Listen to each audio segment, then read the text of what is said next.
Eyyo selamlar. Nasılsınız arkadaşlar? İyi misiniz? Beni soracak olursanız gayet iyiyim. Gördüğünüz gibi birkaç ufak değişiklik yaptım motosiklette. Şu elcikleri değiştirdim. AliExpress'ten de şu küçük minnak aynalar geldi. Onları taktım. Hatta kameraya da birkaç aksesuar aldım. Filtreler aldım. ND filtre. Bugün deneme yapma fırsatı bulamıyorum. Çünkü riske girmek istemedim. Biraz daha kurcalamam gerekiyor çünkü ayarlarını. Bu elcikleri niye değiştirdim? Şöyle söyleyeyim. Diğer elcikte bir sıkıntı vardı. Özellikle gaz kolunda. Biliyorsunuz gaz borusu var bunun içinde. Normal üzerindeki yani bizim tuttuğumuz kısım elcik gaz borusundan ayrılıyordu kolayca. Yani sürerken şöyle hafiften çekseniz bile sıkıntı yaşayabilirdiniz. O yüzden bunları aldım. Çünkü bunun en azından bu gaz kolunun gaz borusuyla beraber bu. Yani istese de ayrılamaz gibi duruyor. Çünkü biraz denedim. Boştayken biraz asıldım. Bir sıkıntı olmadı. Şimdi Alsancak'a gidiyorum. Ne konuşacağımı ne yapacağımı da bilmiyorum. Biliyorsunuz biraz spontane çekiyorum ben videoları. Yani 20 tane videom varsa 15'i spontane, biraz daha samimi olduğuna inanıyorum. Aslında dün de motosiklet kullandım ama dün biraz akşam acelem vardı. O yüzden bir kamera, mikrofon açıkçası pek uğraşmak istemedim. Dediğim gibi pek de vaktim yoktu zaten. Çok trafik vardı. Bilmiyorum, bugün de belki olabilir. Bugün biraz geç çıktım. Dün 6.30 civarlarında buralardaydım. Basketbol oynamaya gittim. Yani acelem var derken bir yere bir şey yetiştirmiyordum ama sonuç olarak bir saate söz verdiğimiz zaman o saatte de uymamız lazım. Sözümüzü tutmamız lazım en azından. Öyle bir durum gerçekleşti. O ND filtreleri de şundan dolayı aldım. Biraz daha sinematik olmasını istiyorum çektiğim videoların. Daha böyle biraz daha kaliteli hissettiriyor bana. Onu da çekip yüklediğim zaman İnşallah güzel bir sonuç alırız ve siz de beğenirsiniz. Fikirlerinizi yorumlarda belirtirseniz ona göre devam ederiz ya da etmeyiz, artık bilmiyorum. Bakacağız artık. Sıkışık trafik olduğu zaman da çok da bir muhabbet dönmüyor. Yani devamlı trafiğe konsantre oluyorum. Sıkışık trafikte çok da video çekmek istemiyorum, sevmiyorum, hoşlanmıyorum. Yani içerik olsun diye de öyle bir şey yapar mıyım bilmiyorum. İşte bu da maalesef yapmamamız gereken bir hareketti. Yapıyoruz abi. Yapacak bir şey yok. Bu biraz da otomobilden kalma bir alışkanlık. Yani her türlüsü kötü bunun. Yapmamak gerekiyor. Bu alışkanlıklardan yavaş yavaş sıyrılmak lazım. Acele demişken biraz acele konusundan bahsedeyim. Şöyle bir şey oluyor. Biliyorsunuz abi, trafikte yani bence en büyük düşmanımız acele. Dün de bunu özellikle hissettim. Biraz sakin olmak gerekiyor. 5-10 dakika gecikebiliriz. Mevzu değil aslında. Ama işte bu biraz da insanın kendi karakteriyle alakalı. Ben normalde de aceleci bir insan olduğum için acele olmadığı zaman, bir şey hızlı olmadığı zaman sinirleniyorum. Yani tabii ki 7/24 hayatımda acele etmiyorum ama örnek veriyorum, şu anda sol şeritte bomboş mesela. Orada da 70 ile gitmenin bir anlamı yok. 60 ile gitmenin bir anlamı yok. Biraz basmak gerekiyor. Biraz seri olmak gerekiyor. Yani yavaş gitmek her zaman sağlıklı değil. Bazen yavaş gittiğimiz için de kaza olabilir. O yüzden dikkat etmemiz lazım. Acele etmemek gerekiyor yani aslında. Rahat bir insan olmak isterdim. Relax, şöyle hani vardır, herkesin hayatında vardır öyle bir insan. Böyle sakin, her şeyi böyle olumlu karşılayan ya da olgunlukla karşılayan böyle insanlar muhakkak vardır çevrenizde. Ben çok imreniyorum o insanlara. Ben de onlardan bir tanesi olmak istiyorum ama yapacak bir şey yok. Hani bunu biraz daha törpülemekle zaman geçiriyorum. Bunu biraz da törpülemek istiyorum. İnşallah zaman geçtikçe biraz daha törpülenir. Çünkü stres abi. Yani bir yere acele gitmek istiyorsanız stres oluyorsunuz. Bu stres bize zarar. Yani her türlü zarar. O anda bir konsantrasyon kaybı yaşarız. İşte telefona bakmakla uğraşırız. Telefon çalar, o olur, bu olur. Otomobil için söylüyorum bunları. Gerçi motosiklette de öyle, hani interkomdan falan konuşanlar var ama iyi değil yani. Bu stres bize zarar, başka kimseye zarar değil. O yüzden biraz daha sakin sürmek, hem otomobili hem motosikleti, özellikle motosikleti biraz daha önemli diye düşünüyorum işin aslı. Dün bu geldi aklıma. Bunu dedim, biraz konuşmamız lazım. Çünkü hata payımız çok yükseliyor. Motosiklet hata kaldırabilen bir şey değil. Evet, yani %5 belki %10 hata kaldırır, doğrudur. Ama o kadar. Riskimiz çok büyük.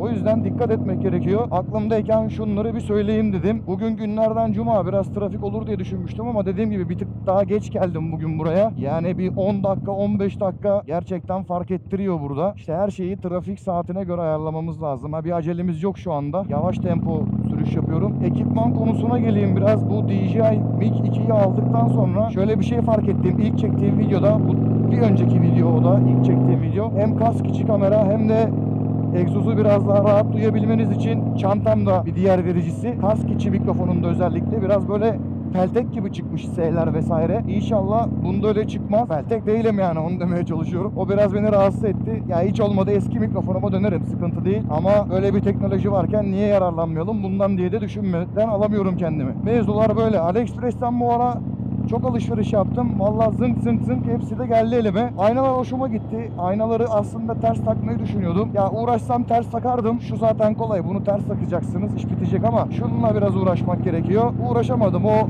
ayna tutucuları verdim sipariş. Onlar da geldi. Ya buraya uyumadı. Biraz muamele istiyor. Bu işin en büyük sıkıntısı benim adıma biraz zamanla alakalı. Zamanla alakalı sorunlar yaşıyorum. Başka bir şey değil. Tek işimiz bu olsa eyvallah. Her türlü çözerim. Hiç problem değil. Zaman.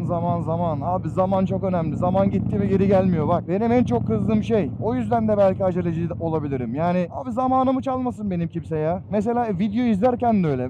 Videoyu açıyorum. Bakıyorum ilk böyle 1-2 dakikasına. Ya bu video bana bir şey kazandıracak mı? Ya da ben eğleniyor muyum? Bilgileniyor muyum? Yani bazı videolar eğlendirici olur. Bazı videolar bilgilendirici olur. Beni yakalayabiliyorsa izlemeye devam ediyorum. Çünkü benim için zaman kaybı. Ve herkesin zamanı değerli. Doğal olarak benimki de değerli. İlk 1-2 dakikasında beni almıyorsa maalesef videoyu kapatıyorum. Yani bu herkese hitap etmeyebilir videolar. Benim videolarım için de aynı şey geçerli. İşte bazı videolarım çok izleniyor. Bazıları az izleniyor. Yani bir insan herkese hitap edemez. Zaten benim şöyle bir tezim var. Herkesle anlaşan insan da bir sıkıntı vardır. Ben öyle düşünüyorum yani. Ya bir insan herkesle anlaşamaz veya bir insanı herkes sevemez. Sevmemeli. Yani orada bir sıkıntı var. Onu bir gözden geçirin. Varsa çevrenizde öyle bir insan, o insanı bir gözden geçirin derim yani. Abi bir insanı herkes sevemez. Bir insan herkesle çok iyi anlaşamaz. Hayatın olağan akışına ters bence. Bu da biraz ona benziyor. Herkese hitap etmeyebilir. Şükür şu zamana kadar ben iyi getirdiğimi düşünüyorum bu işi. Aslında oturup bir kamera karşısına bir video çekmek istiyordum. Yani YouTube Z raporu gibi o konsepte bir şey. Biraz hadi burada değerlendirmesini yapayım. Yani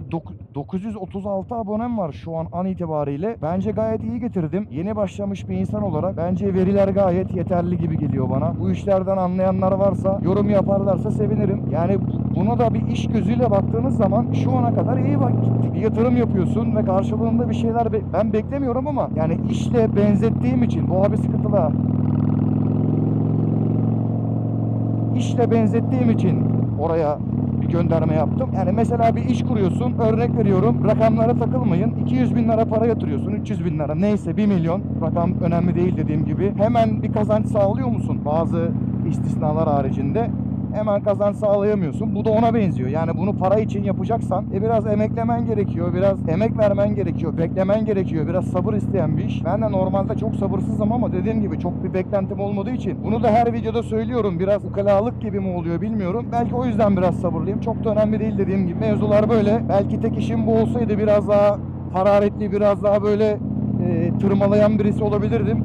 Ama şükür tek işimiz bu değil. Allah bu günlerimizi aratmasın diyelim. Mutluyum ben ya. Şimdi bir tünele gireceğiz. Polis amca da gidiyor galiba oraya. Orada bir sıkıntı mı var tünelde acaba diye bakıyorum. Hiç belli olmaz. Aynalara alışamadım henüz. Onlar geldi aklıma. Ondan bahsedeyim biraz. Doğal olarak gördüğünüz gibi biraz küçük bir ayna.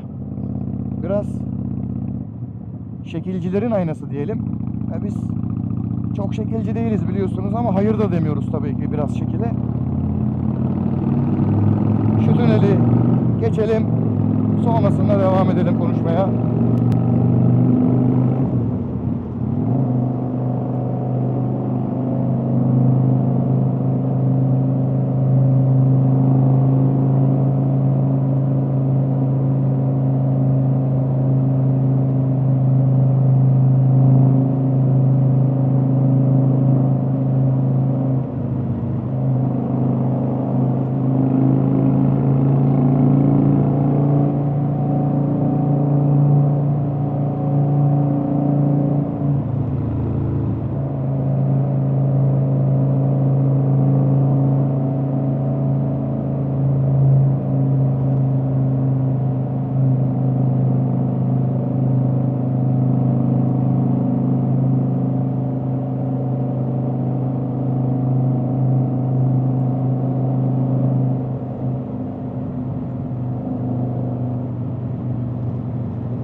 Vallahi benim başım ağrıdı tünelde. İnşallah düzgün bir en azından egzoz sesi düzgün geliyordur. Bakacağız duruma göre. Of güneş geldi tam da karşıdan şu güneş vizörünü indireyim. Evet hacı abi sen ne yapıyorsun? Abicim ben sağa döneceğim. Vallahi sağımı solumu karıştırdım ya. Normal Normalde pazar günleri biliyorsunuz geliyorum buraya. Geçen pazar günü kuzenimle onun motoru hakkında biraz konuşmuştuk. O videoyu da kanala gidip seyredebilirsiniz. Belki bu pazarda gidemem diye Cuma günü bugün bir boşluğum oldu. Artık iyice sıcaklar bastırdı İzmir'e. Yani bu ekipman işini bir hal yol yapmamız lazım artık. Yani bunun lamıcımı yok. Ya bu ekipmanı giyeceğiz ya da çekeceğiz gömleği, hayatımıza devam edeceğiz. Yani geçen videoda da söylemiştim. Bu yazlık ekipman olayı vesaire bana biraz bilmiyorum ama biraz yalan dolan geliyor. Çünkü filamont abi, eyvallah teknoloji var vesaire bir şeyler var ama en nihayetinde abi sana yol vermemiz lazım. Bu da arkadan taksi güzel geliyor. Yapacak bir şey yok. Burada biliyorsunuz taksicinin bir tanesini harlamıştım. Sıkıntılı bölgeler bu bölgeler. Bir sıkıntı olmaz, biraz sabrederiz de şu cekete giymeye devam edelim. Bu da var ya mahvediyor beni. Hesapta 4 mevsim ama yalan yani. O da biliyorsunuz bir yalan dolan hikayesinden ibaret. Mikrofonu alınca aslında işler biraz daha kolaylaşır sanmıştım benim açımdan. Çok aslında pratikleşmedi. Neden derseniz şimdi iki mikrofonu da kullandığım için bir tanesini açıyorum tabii. İki mikrofonu da açık halde. Kaydı başlatıyorum. Bir tanesini kaskımın içine koyuyorum. Bir tanesini çantamın içine koyuyorum. Ondan sonrasında kamerayı açıyorum. Kayda başlıyorum o şekilde. Çok pratik olmadı. Şöyle bir şey yapabilirim. Sadece tek bir tanesini, bilmiyorum iki tanesini öyle yapabiliyor muyuz ama. Geç abi bakayım sen.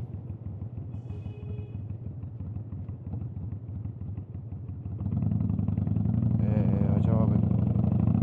Verdim yol ama bir tanesini Bluetooth yoluyla direkt kameraya bağlayabiliyorum. Ama orada da iyi sonuçlar alınmamış genellikle baktığım zaman. Sanki alıcıya kaydedip direkt alıcıdan çekmek daha mantıklı, daha sağlıklı ve daha kaliteli gibi geliyor bana. İşte araştırıyoruz abi, araştırmadan olmuyor bu işler. Her gün yabancı kaynaklar özellikle biraz revaçta bununla alakalı. Ben de çekmek istiyorum aslında hani DJI Mic 2'nin işte çalışmasını, sistemini, özelliklerini anlatan bir video ama kutu açılım gibi olacak biraz. Açıkçası yapmadığım bir konsept. Ha diyeceksin bundan 2,5-3 ay önce de motovlog yapmadığım bir konseptti. Ama alıştık, biraz alışıyorsun. İlk videolarıma bakın, ses tonuma bakın. Bir de şimdi bakın, biraz daha kendim gibi hissediyorum şu anda. Ben gayet şu anki performansımdan memnunum. Evet abi.